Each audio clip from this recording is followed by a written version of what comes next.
एक रात का वक्त था। आसमान पर काले बादल छाए हुए थे और बिजली की कड़क के साथ तेज बारिश हो रही थी। हवा इतनी तेज थी कि घर के दरवाजे और खिड़कियां बज रहे थे। काजी तैमूर अपने कमरे में बैठे एक पुरानी किताब पढ़ रहे थे। वो अपनी मुताले में इतने मगन थे कि उन्हें वक्त का अंदाजा ही नहीं रहा। तभी अचानक उनके घर के मुख्य दरवाजे पर किसी ने दस्तक दी। इतनी रात गए और वो भी ऐसे खराब मौसम में दस्तक की आवाज सुनकर काजी साहब चौंक गए। उन्होंने किताब बंद की और अपने नौकर को आवाज दी, लेकिन शायद बारिश की शोर की वजह से नौकर तक आवाज नहीं पहुंची। काजी साहब खुद उठे और लालटेन हाथ में लेकर दरवाजे की तरफ बढ़े। उनके दिल में ख्याल आया कि शायद कोई मुसीबत का मारा मदद के लिए आया होगा, क्योंकि ऐसे तूफान में कोई शौक से घर से बाहर नहीं निकलता।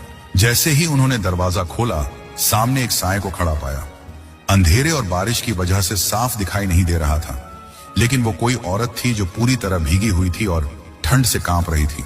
काजी साहब ने नरमी से पूछा, कौन हो तुम और इतनी रात गए इस तूफान में मेरे दरवाजे पर क्यों आई हो? उस औरत की आवाज कांप रही थी, लेकिन उसके लहजे में एक अजीब सी मजबूती थी। उसने कहा, काजी साहब, मैं एक बहुत बड़े गुनाहगार की बेटी हूँ। मेरे पास वक्त बहुत कम है और एक बहुत बड़ी जिम्मेदारी है, जिसे पूरा करने के लिए मुझे आपकी मदद की सख्त जरूरत है। अगर आपने दरवाजा बंद कर दिया तो शायद कयामत के दिन मैं अपने रब को क्या मुंह दिखाऊंगी। ये सोचकर ही मेरी रूह कांप जाती है। काजी तैमूर, जो एक बहुत सुलझे हुए इंसान थे, उस औरत की बात सुनकर रुक गए। उन्होंने महसूस किया कि ये कोई मामूली मांगने वाली नहीं है। उन्होंने उसे अंदर आने का इशारा किया। वो औरत अंदर दाखिल हुई, लेकिन वो वहीं दरवाजे के पास खड़ी रही, आगे नहीं बढ़ी। काजी साहब ने कहा, बेटी तुम परेशान ना हो, पहले थोड़ा सुकून से बैठ जाओ, फिर मुझे बताओ कि माजरा क्या है।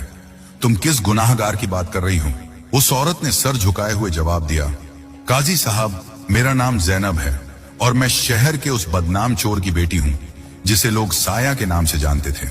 मेरे वालिद का असली नाम दिलावर था, लेकिन उनकी चोरी की महारत और चालाकी की वजह से लोग उन्हें साया कहते थे, क्योंकि वो साये की तरह आते थे और कीमती सामान लेकर गायब हो जाते थे। साया का नाम सुनते ही काजी तैमूर के चेहरे पर संजीदगी छा गई। दिलावर उर्फ साया बगदाद का वो चोर था जिसे शाही सिपाही बरसों से तलाश कर रहे थे, लेकिन वो कभी किसी के हाथ नहीं आया था। उसकी चोरियों के किस्से पूरे शहर में मशहूर थे। काजी साहब ने गहरी सांस लेते हुए पूछा, तो तुम दिलावर की बेटी हो, लेकिन वो अब कहाँ है और तुम मेरे पास क्यों आई हो? जैनब ने अपनी भीगी हुई चादर को मजबूती से पकड़ते हुए कहा, जी काजी साहब, मेरे वालिद का कल रात इंतकाल हो गया है।